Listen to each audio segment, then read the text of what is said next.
UNICEF France et la Fondation Visio présentent la collection Calliope.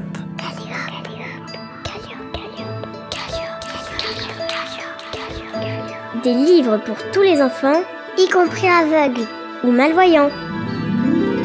Chut, écoute.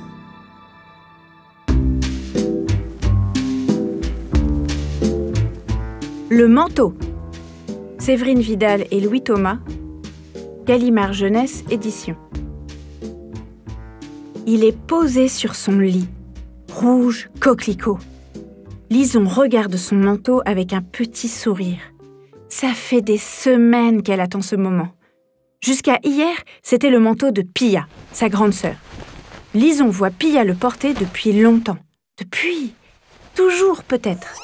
Elle a souvent rêvé qu'elle était devenue assez grande pour l'avoir. Enfin, qu'elle allait à l'école avec, toute fière, les mains dans les poches. Lison est une petite fille aux cheveux noirs frisés et coiffée en couette. Elle a de grands yeux malicieux, un visage rond et des pommettes bien rouges. Dans sa chambre, elle regarde avec émerveillement le manteau couleur coquelicot posé sur son lit. Des jouets sont éparpillés au sol, un lapin en peluche, une poupée, des petites voitures et des livres. Dehors, de gros flocons de neige tombent dans la nuit noire.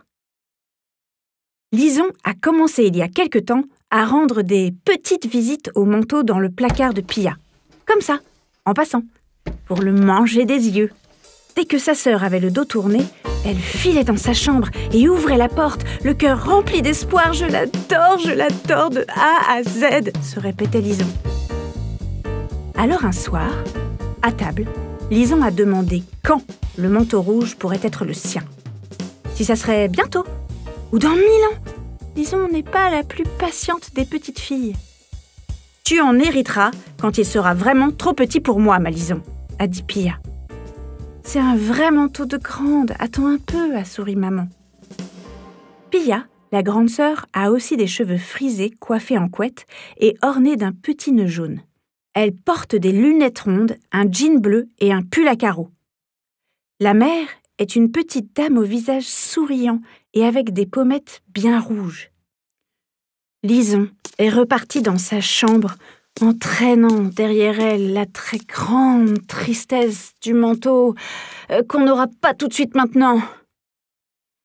Et Lison s'est mise à observer Pia, ses bras, ses jambes, pour voir si le manteau ne devenait pas, par hasard, un peu trop minuscule pour elle. Elle mesure le manteau que porte sa sœur avec un mètre. Et puis un soir, enfin, ce soir, maman et Pia ont accueilli Lison avec un paquet surprise. Comme si elle pouvait voir au travers, Lison a tout de suite compris. Elle a sauté au cou de sa sœur avec un petit gloussement en prime et même une chanson, leur préférée. « Concert privé, tu l'as bien mérité !» Elle sautille comme une petite folle sur le parquet du couloir en brandissant le paquet cadeau rouge décoré d'un ruban blanc. Et puis, elle s'est sauvée dans sa chambre en lançant des « Merci, merci, merci !» partout dans le couloir. Maintenant, dans sa chambre, Lison observe son trophée. C'est un manteau pour parcourir le monde, un manteau plein de poches partout pour cacher sa collection de plumes, un manteau au col immense, presque une cabane, un manteau des rêves les plus fous.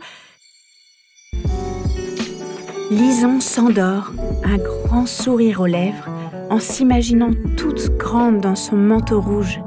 Elle se voit avec le manteau coquelicot sur le dos, se promenant dans un jardin fleuri, peuplé de perroquets multicolores. Le lendemain, elle a presque peur de sortir dans la rue avec. Et si elle le déchirait? Et si la pluie le mouillait? Et si un pigeon? Lison, on y va? Je te dépose en allant au collège? Viens, dit Pia déjà prête devant la porte. Les voilà partis. Lison traverse le boulevard, manteau rouge, pantalon bleu, écharpe jaune et chaussures brillantes, sourire aux lèvres et tête haute. Derrière une fenêtre, un chat les regarde marcher sur le trottoir. Leurs pas laissent des traces sur le sol enneigé. Il fait un froid de gros hiver. Un froid de pingouin, pense Lison.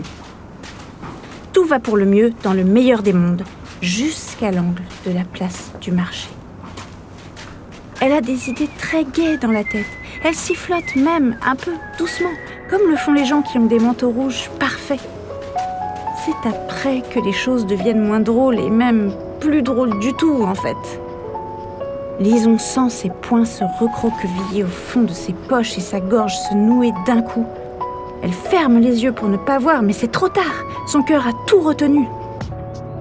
Par terre, il y a une dame toute maigre, assise le long de l'escalier de la mairie. Elle a installé sur le sol froid une grande couverture couleur moutarde au grain. Puis quelques cartons. Une petite fille est blottie contre elle, les yeux perdus, les cheveux pleins de nœuds.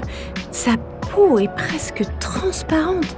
Elle a des habits d'été enfilés les uns sur les autres pour faire de l'épaisseur qui protège. Cette petite fille ne sifflote pas, ne sourit pas, ne sautille pas sur le trottoir avec des idées drôles dans la tête. Elle a beaucoup trop froid pour ça, se dit Lison en passant son chemin. Pia la dépose devant l'école. Les copines de Lison arrivent vers elle en courant, l'accueillent dans une grande fête. Lison entend quelques mots. « Ça y est, tu l'as le manteau de Pia !»« Il est trop beau !» Elle se souvient du manteau maintenant. L'idée du manteau, si chaud, si doux, si rouge, lui fait un peu mal. Un genre de petit pincement. Ce soir-là, dans son lit, Lison a beaucoup de mal à trouver le sommeil. Elle tournicote dans tous les sens avec le visage de la petite fille sur écran géant. Elle a trop chaud, elle a trop froid, elle ne dort pas.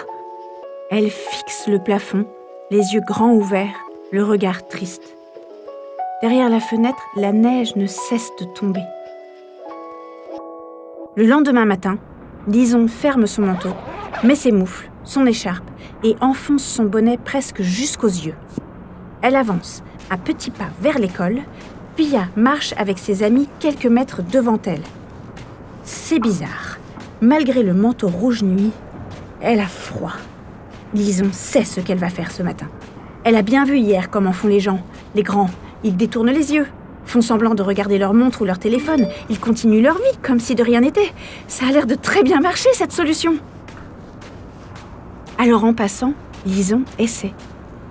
Elle retient son souffle et avance en fixant le sol. Et puis, devant la petite installation de la dame maigre et de la petite fille glacée, Lison finalement sourit. Elle s'approche et s'assoit. Elle a des bonbons arc-en-ciel qui piquent dans les poches. Elle les sort et les tend à la petite fille qui attrape le paquet. Surprise, la maman toute maigre fait un petit sourire. Lison reste un peu, là, avant de filer pour ne pas être en retard à l'école. Lison arrive en courant devant la grille fermée. Elle a manqué de très peu la sonnerie du matin. Les élèves sont déjà entrés en classe. Elle sonne et attend que la gardienne vienne lui ouvrir. Elle attend. Dans le froid de gros hiver, elle attend, mais n'a pas froid. Une pensée lui tient chaud. Elle a donné son manteau coquelicot à la petite fille, son écharpe et son bonnet à la maman toute maigre. Elles se serrent l'une contre l'autre en souriant. Une audiodescription écrite par Dune Cherville, relue par Assia Frogeret, avec la voix de Marie-Félix, création sonore Alexis Robin. Pour UNICEF France, dans le cadre de son prix UNICEF de littérature jeunesse 2024, et pour la Fondation Visio, qui vient en aide aux enfants et adultes déficients visuels.